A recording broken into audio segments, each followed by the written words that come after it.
All right, you know what time it is. Neil Rana Rock here with a story.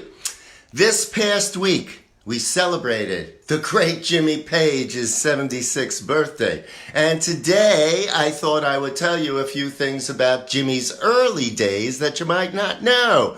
But as usual, a little background first. Ooh, that's a little low. Let's turn that up. Okay. So Jimmy actually started playing guitar by accident a short time after his family moved into a new house. And what caused him to start was that he found an old guitar laying around. Not sure whether it was left by the people or an old friend of his parents, but according to Page, I don't know whether the guitar was left behind by the people in the house before us or whether it was a friend of the family's. Nobody seemed to know where it was and why it was there. Now, by the time he was 12, Page was interested in playing the guitar, and he was inspired by Elvis Presley's song, Baby, Let's Play House, which he heard on the radio. Now, he eventually ended up in a skiffle band and appeared on a TV show called Hugh Weldon's All Your Own Talent Show. And when Hugh asked Jimmy what he wanted to do after schooling, Page said, I want to do biological research to find a cure for cancer if it isn't discovered by then.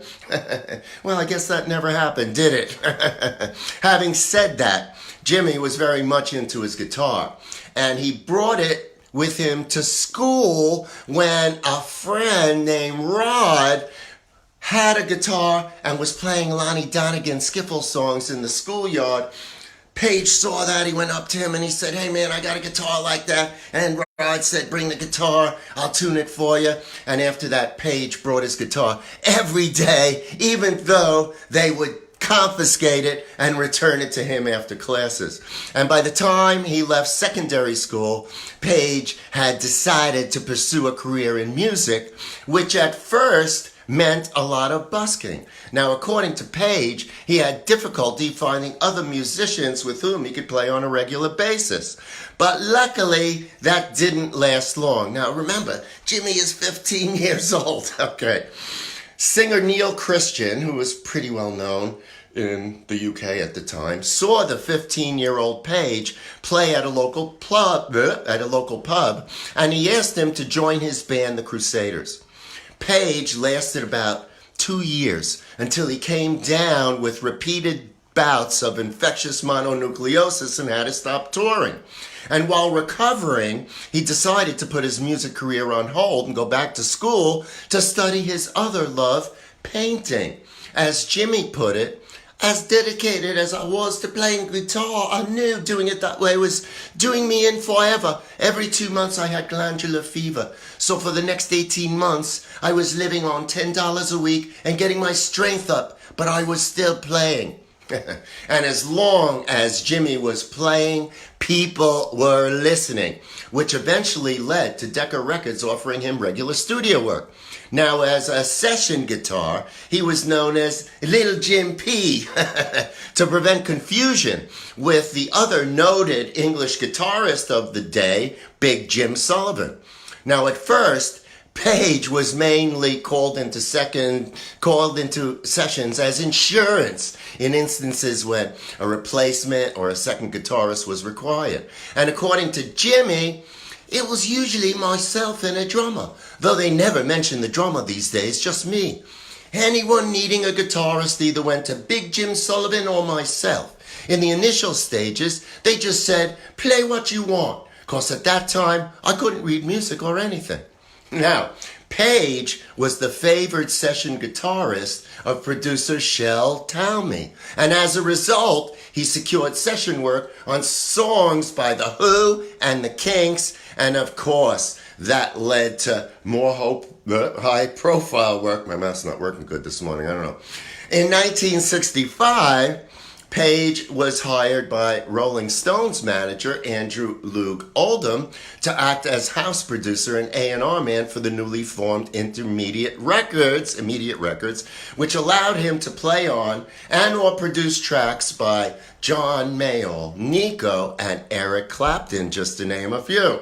And it wasn't long before Jimmy became the session guitarist everybody wanted. Now, according to Page, more session work was invaluable. At one point, I was playing at least 3 sessions a day, 6 days a week, and I rarely ever knew in advance what I was going to be playing. But I learned things even on my worst sessions, and believe me, I played on some horrendous things. I finally called it quits after I started getting calls to do music. I decided I couldn't live that life anymore. It was getting too silly. I guess it was destiny that a week after I quit doing sessions, Paul Samuel Smith left the Yardbirds, and I was able to take his place. But being a session musician was good fun in the beginning. The studio discipline was great. They'd just count the song off, and you couldn't make any mistakes. Well, we all know the rest of the story. Jimmy stayed with the Yardbirds a couple of years, and then when the band sort of fell apart, McCarty and Dreja left, and Beck had left before that, Page decided he'd retool the band, call it the new Yardbirds. He brought in Plant, who brought in Bonham, and he knew John Paul Jones from his session work, and they became Led Zeppelin. And we all know what Led Zeppelin became, right? All right, so that's it. That's my story for today. The great Jimmy Page, happy birthday. All right, so what can I tell you? My book is still available. Audiobook on, where is it? Audiobook on Audible. If you want to buy the book, buy it from my website, neilratnerrockdoc.com. There's a tab there, buy the book. I'll be happy to autograph it for you. My Spotify list is going great. You guys are sharing a lot of the songs that I post every day, 100 shares. It goes on Neil Ratner Rock Doc's Medicine Cabinet on Spotify. Also on Spotify, you can listen to my podcast. There are 6 up there. Number 7 will be coming within the next 2 weeks, and I'll keep you all posted on that. And that's about it. The sun is shining, and it's ridiculously warm up here. It must be in the mid-60s, but, you know, times are changing, climate's changing, and I guess we just have to deal with it. It would be nice if the powers to be decided to do something about it. All right. That's it for today. Have a great rest of the weekend. I'll see you on Facebook, on my podcast, Spotify. At any rate, have a great one. And as I say, keep on rocking.